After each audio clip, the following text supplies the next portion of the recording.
Hello and welcome to How's the Race. This is Miguel.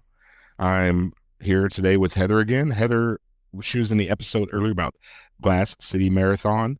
We're going to be talking about the Akron Marathon this time, the Akron Marathon, half marathon, and relay. This is a September race in Northeast Ohio it's kind of between Cleveland and Columbus. Yes, Cleveland to Columbus.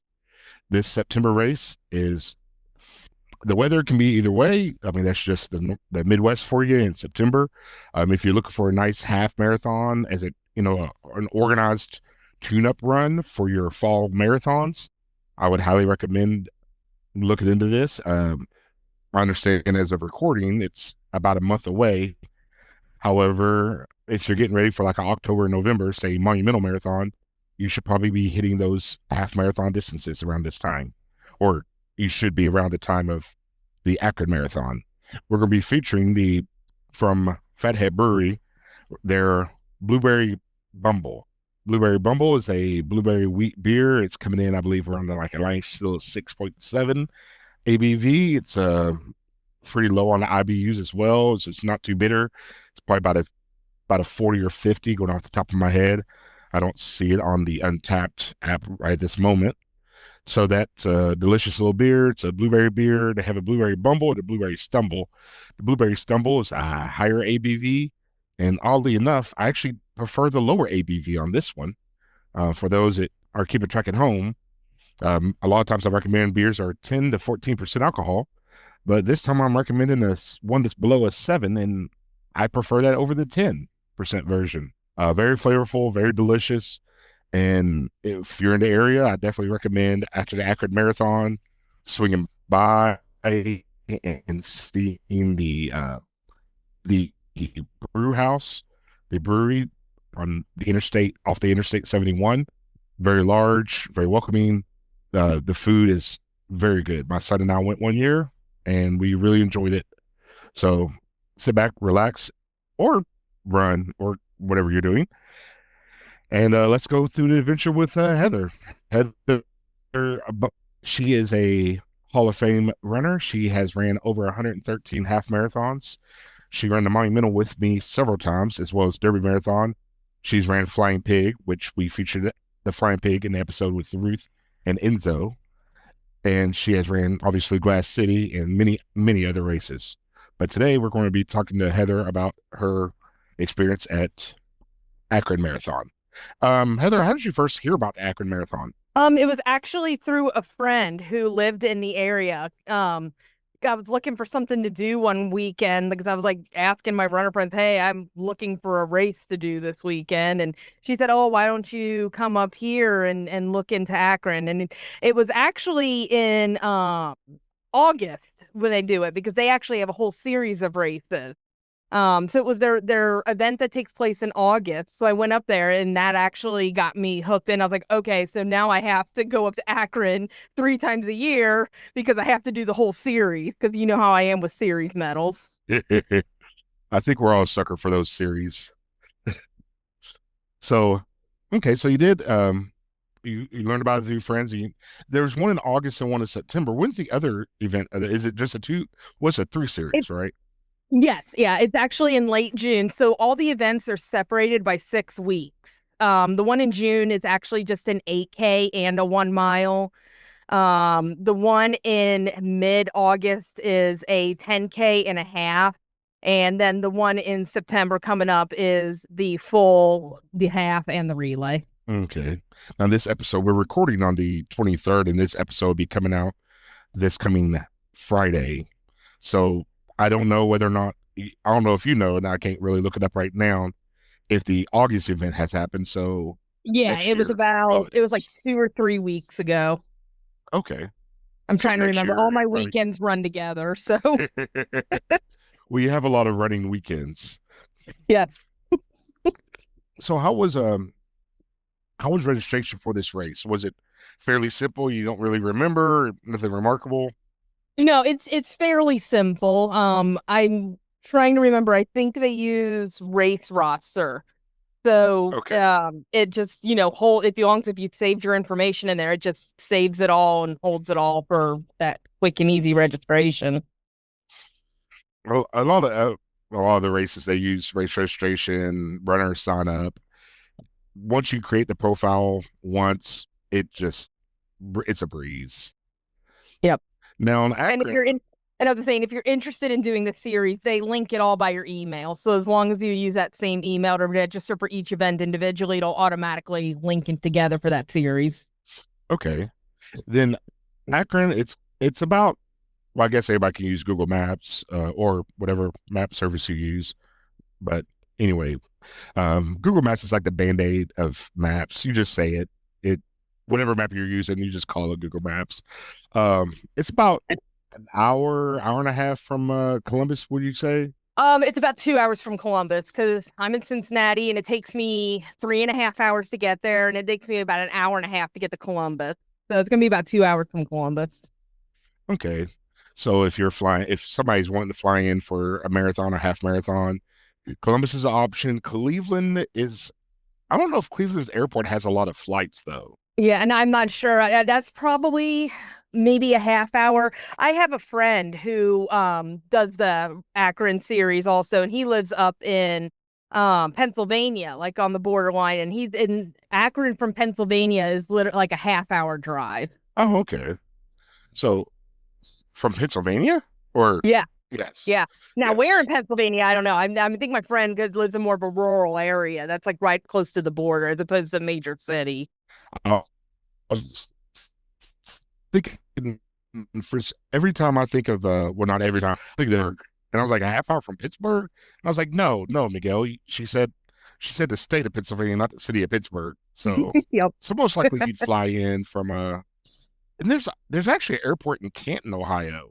Yes, it is. A very small airport, but it does have flights. Yes, it is fairly close to Canton, Youngstown.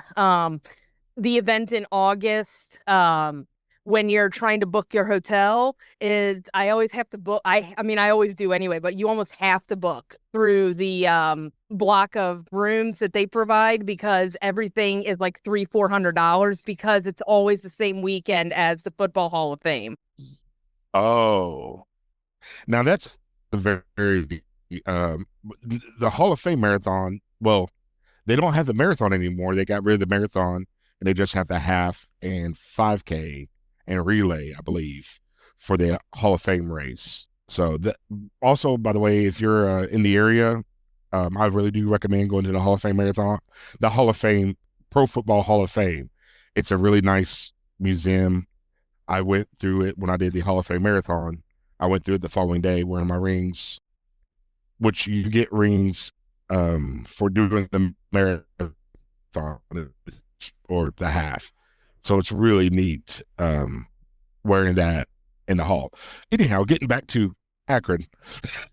So okay, so we're registered. We've somehow traveled to get there. Now we're here, and you stay with a block of rooms, I do. which does make sense. How is the expo for this race?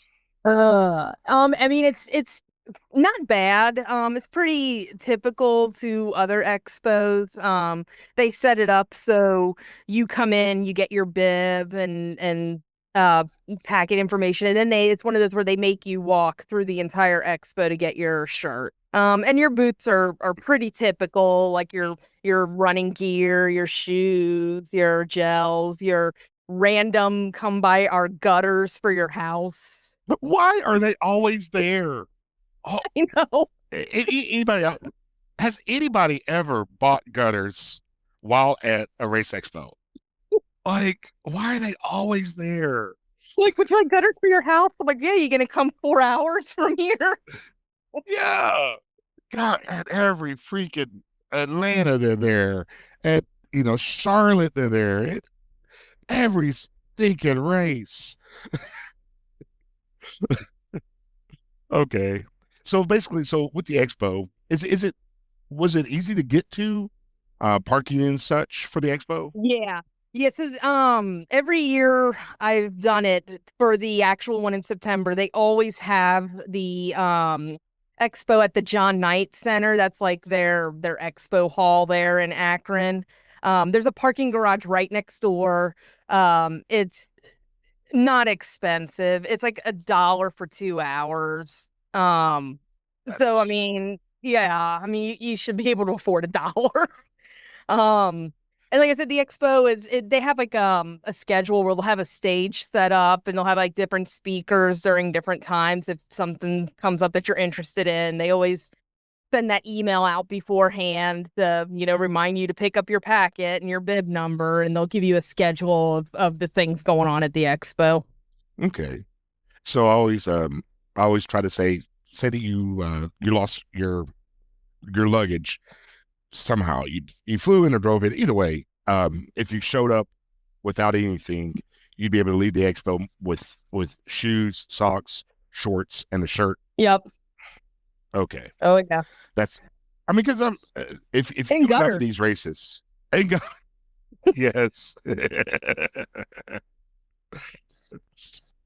okay, and okay. So now we've got our bib, we've registered, we've gotten to the race. Getting to the race itself, do you recall where is the start line or the start finish line? I don't know. Is the start line, is it easy to park near and such, or is it you have to get a little further away? It's pretty much the start line and finish line are both downtown. They're not in the same place, but they're like a block and a half apart. Um, but parking down there isn't bad. The only bad thing is that if you're driving down there, it's one of those things where you got to get there early because they're going to start closing all the roads around that area for the race. Again, that's one reason why I always book with the hotel block. They offer free shuttle service from certain hotels. So I just got to get up early and get shuttled in and then sit around and wait. Okay, that does make it a lot less stressful.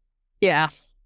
And there are places to park. There was 1 year where shuttle service they dropped the ball on it because I think it was a year around COVID, like right after COVID when everything was still a mess. And I actually had to drive and find somewhere to park. So, but it's not bad. And there's oh, I think it was called the Cascade Garage. But I mean, it's enormous. It's enormous. It would fit like probably a good 10,000 cars. So there's no reason why you shouldn't be able to find a place to park in it. I remember the Charlotte Marathon.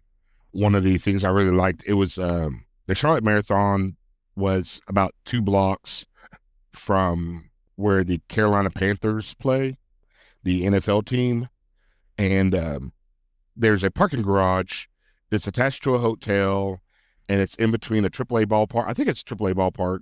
Yeah, a AAA ballpark and the Panther Stadium, and there's this garage that, like you said, it holds like 8,000, 10,000 cars. So parking was just a breeze. Of course, you had to get there early enough to get to the garage because, like you said, road closures is a thing. But it's really nice being able to have parking garages nearby. Yeah. And Akron's more of like a college town. So everything up there revolves around the Zips, which is their team name. So their baseball field is actually on par with a minor league field because it is extremely nice. Oh, And that's like right where this parking lot at garage is. okay. That's no, never mind. That's Columbus Clippers. I was trying to think of what I do a lot of baseball stadiums, so I was trying to think of which one's up there. But anyhow, okay. So we got there. We got to the start. We're getting to the start line. How large is the race itself? Are we talking like 5,000 people, 3,000, 20,000? I'm thinking it's probably more between that 10 and 15 range. I will say it does equivalent to what the Flying Pig does. It's I love that the Akron race just because there's so many participants, and because there's so many participants, there's so many spectators that come out and watch. Okay. It's not. Shout out to all the crowd support. We do appreciate you all a lot.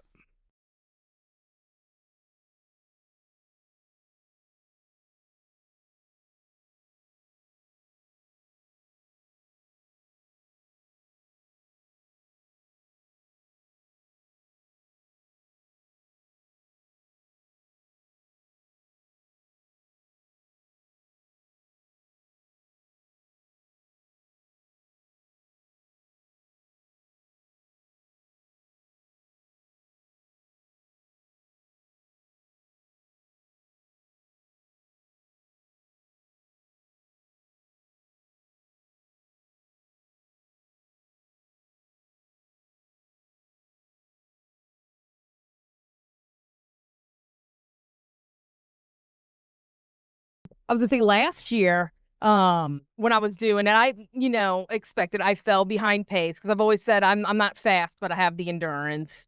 So I fell behind the course closure. Fine, had to get on the sidewalk. Completely understand. Continuing along, they'll still check up on you. Um, Problem was is they had torn down all the aid stations already, and it's getting hot. It's like 11 a.m. The sun is out. Like you said, in September, the weather could be either or. Last year was a year where it was blazing hot and humid. Um, and it was me and I was helping along another lady that was walking along that was getting discouraged because it was getting hot and she was having a tough time. And this man that just ran the mini mart across the street just ran out across this busy street to give us both some like Capri Sun pack because they had torn down the aid station. I was like, he just randomly came across and did this. I was like, well, thanks, dude. That was really awesome.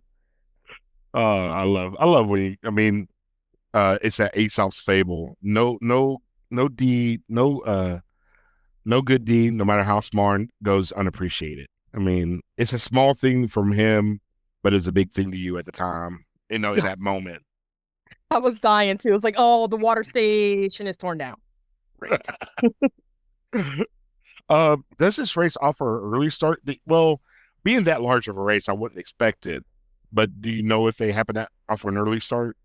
They do not, no. They have like, that special start for like the hand cyclists or wheelchair participants. But yeah, no, there's no extra start times. Okay, gotcha. Um, okay, so the race so the race starts out. We're going. How take me to the first 2 miles. How is it rolling hill? Well, yeah, how is it flat rolling hills? What are we looking Um, at? yeah, so this year's course is going to be the same as last year's. But the reason I say that is because it's not the same as the year before. They actually reversed the route. So you were running it backwards. Um, so this year it's gonna start out with and I mean and we're talking Akron. So when I say small rolling hills, I mean extremely small rolling hills. We're not talking like steep rolling hills or anything. Um so yeah, I mean you've got a little bit of elevation, but I mean over the whole course, I'm thinking it's a net elevation of like 250 feet. So it's fairly flat. Yeah, I mean, I know Northern Ohio. However, if listeners are tuning in from Louisiana, Texas, or whatever, especially your 50 staters, um, you don't know what to expect necessarily. Okay. So, in, you said this is mainly a college town. So, is the start line, are we looking like, is it like a metro area? Is it not so much?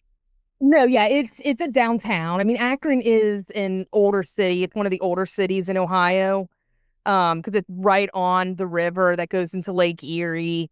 Um, so like I said, it's one of the older cities in the area. So the downtown was built there well long before the college campus ever decided to open up. It's just now more of it. It's there's not much up there other than the Goodyear factory. There's not much up there except the college. Okay. So we're going through how long is the half and the full together? Um, so they're running it like they did last year, which means you're not going to split until they're at the very end. The half will take a turn and come towards the finish line, and then the full will just continue on out on their course. Because they've changed it up in years past where it's split and come back together multiple times. It seems like every few years they change it up in some way, but it's always generally the same, if that makes sense. It kind of does. I know. Well, I know like Monumental. We've ran Monumental a few times, and they're starting to fine tune. It seems like they're fine tuning it. So they adjust the course. They adjust a few turns. Um, Over the years, they've made a lot of changes to Monumental. So I kind of imagine Akron's the same way. They're probably trying to get a better race experience for everyone. Mhm. Yeah, So there was one year they did it as a point to point where you started at a kind of like an arboretum up there and they bust everybody up there. So you could bus from your hotel or you could bus from downtown. so you didn't have to find a place to park there since it was point to point, and it finished downtown. But they only did that for the 1 year, and honestly, that was my favorite course. I wish they would go back to that. I'm thinking it was the logistics, which is why they quit doing it that way. I mean, when you're busing, especially as the race grows in attendance, that's a lot of buses. That's a lot of Yeah. shuttling. Yes. So I don't think I'm trying to think of any race that you and I've done that is really a point to point race. I don't know. I would count Derby back when it finished over by the soccer stadium. Mm, That felt like a kinda. it felt like a point to point Kinda. race. Yeah. I usually I and let because that's always my fear with point to points is that I'm gonna miss like a shuttle or something. So I try not to do those. But There's the only there one was that I the only point to point that I really want to do is the LA Marathon. mm. And see But that one would be that's different because there's so much, local transportation that you can use. yeah. Yeah, you're not stuck trying to wait for, the five Uber drivers in the whole town or something. Yeah, there was a point to point that I did in a city a little bit north of here where you parked at the start line and then they would shuttle you back to the start line afterwards because it just went down a local bike path. And I'm worried because I know it's a half marathon. I'm going to be out there for 3.5, 4 hours. I'm like, are they still going to be there to shuttle me back to my car? The Deseret News Marathon in Salt Lake City, you parked at the Olympic Stadium. Well, it was the Olympic Stadium. Uh, yes. And you park there and then you shuttle to the start, which is up a mountain pass. And then you run past your car and you keep going another like 6 miles to the finish. And then they shuttle you. So they shuttle you twice, but there's really no good parking at the finish line because there's a parade going on. So like that one was probably, and then also the demoralizing factor of you running past your car. So if Pass you're your having a bad car. day, you're like, yes. Yes, that's always a Look, struggle when you're running. You're like, oh, there's my car. Oh. I'll see you in a few hours. Like, that was a fun race though. I'd still recommend it. I need to feature that in this podcast, another episode, obviously. But okay, so getting back into this one, how were the aid stations along the race? Oh, they're always great. They have them roughly every mile, sometimes a mile and a half. Like in the earlier in the race, they're a little bit longer separated because you don't need them as often. But towards the end, yeah, they're pretty much every mile. Um, Unless you're extremely slow like me and they're all torn down.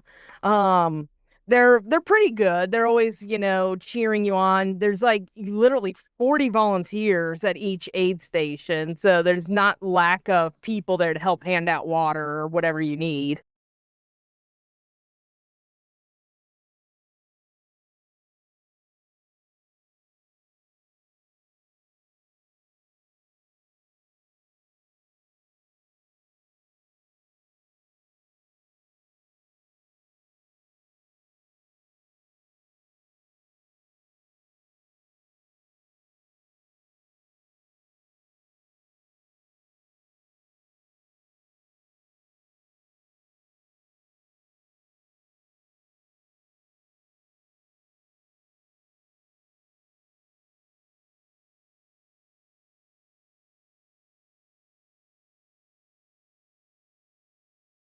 So the aid stations, when we're going to the aid station, do you happen to remember what nutrition they had? If it was Gatorade, Powerade, new.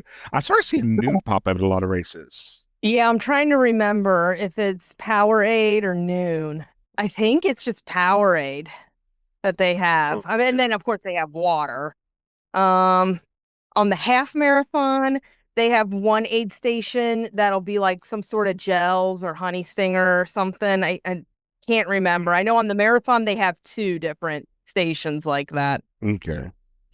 I mean, I always bring my own nutrition just to be sure, even just because you never, especially with marathons, even some half marathons, you could fall behind the pace and that aid station is no longer there. Yeah, I know all about that. So, so, and okay, so you got that, you got the aid stations, you have your Powerades or your Gator, well, Powerades or Noon that, and it might be the power. Powerade just doesn't. I hate to trash them, but for me personally, Powerade just never really hits the spot. Like I don't know, it feels lacking a little bit. Now, see, I'm just a water person. I personally cannot stand any of those sports drinks at all. They're bleh, and they're like they even make me more thirsty than I really already am. Yeah, I get that.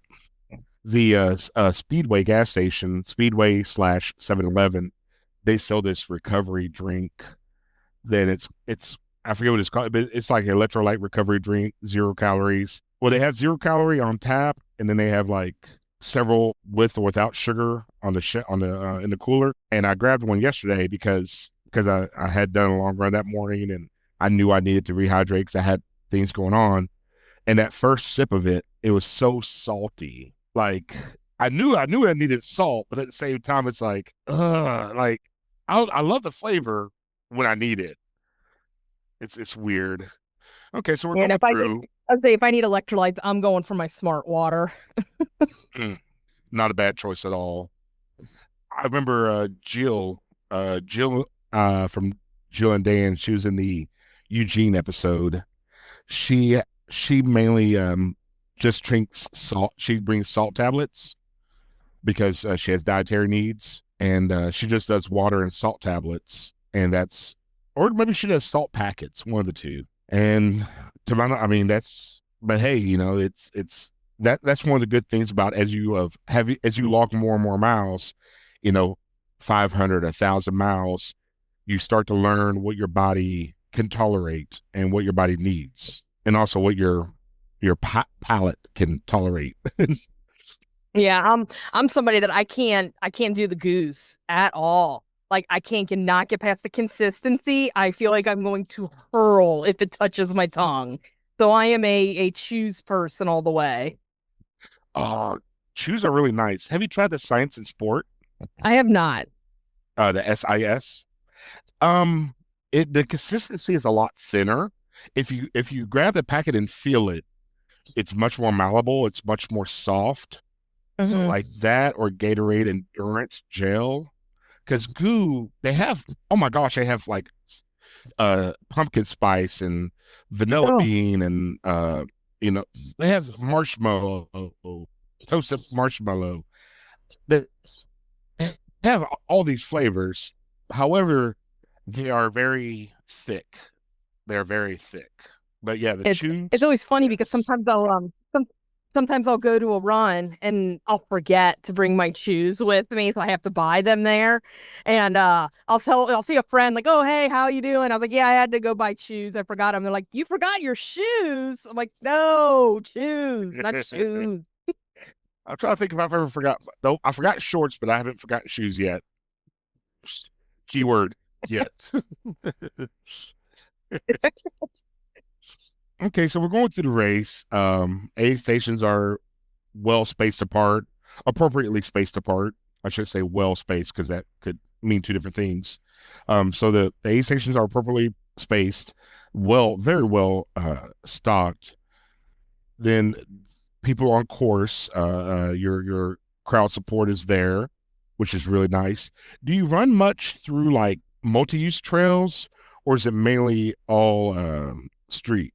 It's all street. I'm trying to think. I don't think you run on a bike path or a trail or anything anywhere. I think it's all street, all neighborhoods.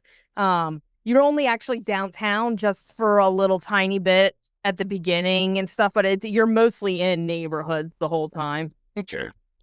I mainly ask that because when you go through, some people do and don't like the multi-use trails. So I get why they need to use them. It's just a thing. So okay, so you're going through, you have that, you're coming back in. Um, is there any? So you used to start the Arboretum. Do you run past Arboretum? Well, I guess that'd be. Well, I don't know what the course is like. Do you run past any? Do you still run past that, or are there any other landmarks that you really see that you know? The half does not. I can't speak for the full since I've never done their full. I'm not sure if it goes out that far or not. The half pretty much just sticks around like the area. I can't think of any landmarks that it really goes past. Okay. I mean, and also sometimes it's a difference of if you're a local and you know the buildings and such, and you know what to point out. I know when I do Monumental, I could point out a lot more things, or when I do, well, Chicago's totally different. We won't speak on that. Louisville, I could point out a lot of different things as you go along, different high schools and different, neighborhoods and such, different aldermen's houses. And whereas, yeah, when you go to somewhere you've never been or somewhere you're less familiar with, you can't really give that guided tour. So as you're coming back in, you're getting close to start finish line or the finish line, or you're getting to the finish line. Do they have like a band playing? Is it more of a festive atmosphere in that nature? Is it what's the finish line area like? So when I'm finishing, that's when the marathoners are generally finishing. So there is a ton of people. They're cheering on all the marathoners, getting them to come in and everything. Like I said, there's a ton of people. I'm sure there's a band. It's not at the finish line. It's going to be in the Finishers Festival area. It's always the same guy. We have a running joke about an elevator, that's on the microphone, that, calls it. They have one of those pads far enough advanced so they can see who's coming in. So they'll announce who's coming in and where they're located and stuff like that. Okay, that is kind of nice having the race announcer and hearing your name, or if you're a spectator, hearing your friends' names. So, okay. Do they have any, for some reason, I want to ask about pizza. If they have pizza I don't know why. I never really asked about pizza at the finish line, but I don't know why, but I know they have I really good think pizza in they the do. area. I think they do. I'm trying to remember. I think I'm not gonna lie. I never usually get it. I'm usually like, just give me my chocolate milk, my medal. I want to go back to my room and shower. Um, I think they do have pizza there at that one. Okay. You speak of the metal, what is the metal like, typically? Um, so if I remember, the metal will be like a silverish color for the half and a goldish color for the full. And they're sized appropriately. Obviously, the half is smaller than the full. The relay one is actually nice. So they have them in that bronzy color. But it's a 5-person relay. So it specifically spells out the letters Akron, depending on what leg you did. You get the corresponding letter. Oh, Yeah, the medals are real nice. And then you get that challenge medal if you've done all 3 events. And the challenge medal is bigger than the full medal. And the best sound in the world is that clink, clink, clink, clink, clink, clink, clink when you're walking away. yes, yes, it is. Okay.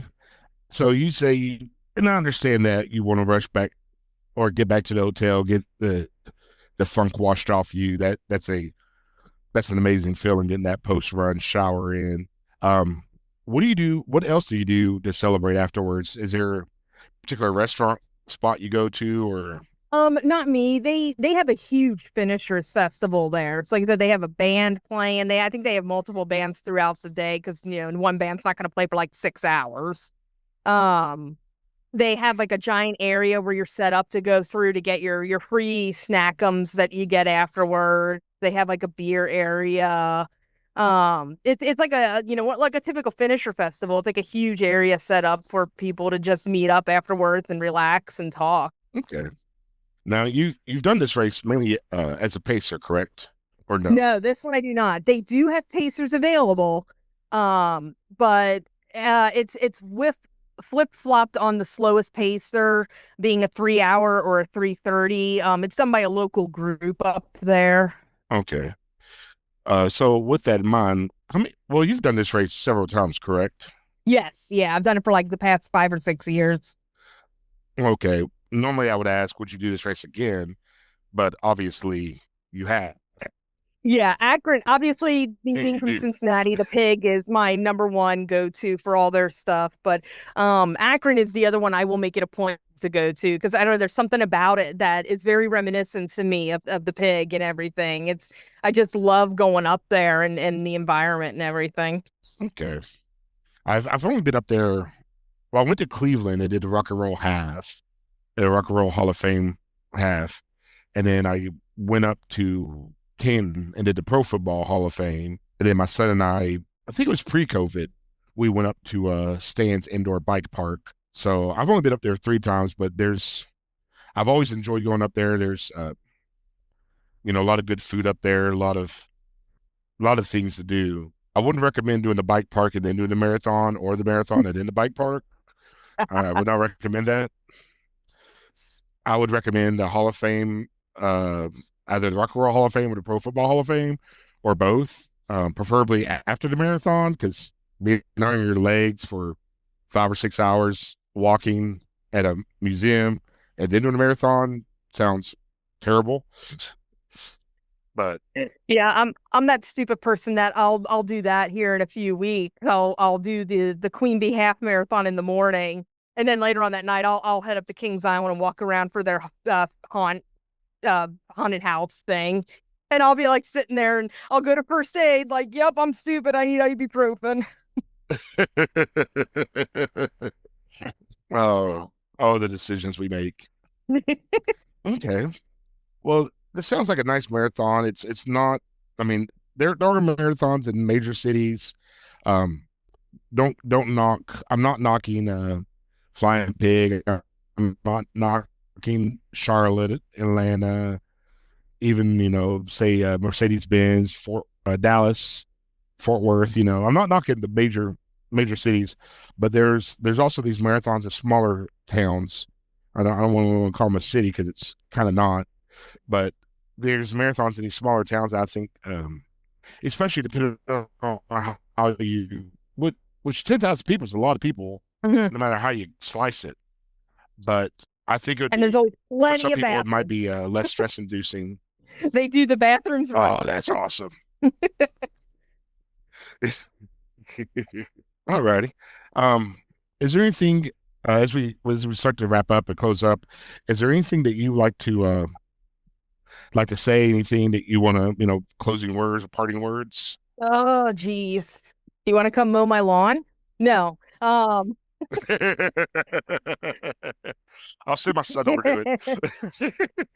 No, probably just what I said the last time. Just don't stop. Don't give up. You just keep going, and that's the worst thing you can ever do during a run is to stop because then you're late. You're gonna start tightening up and clamping up, and you might be like, oh my God, there's no way. And just keep going, even if it's slow. Just keep going. There will always trust me. There will always be somebody back there, probably me. All right. Well, it's great having you on again, Heather. I enjoy having you on. Glass City. It was a good episode. This is a good episode, I feel. Um, Learning about different races across the Midwest, Ohio with you. I mean, don't get me wrong, you've of course done much more than Ohio, but you've also done some of the smaller races or lesser known races, I should say, in Ohio. So great to have you on. I really appreciate your time. For everybody else out there, or for you as well, but for everyone listening, just remember to run the race that you're in, and forward is a pace. Thank you.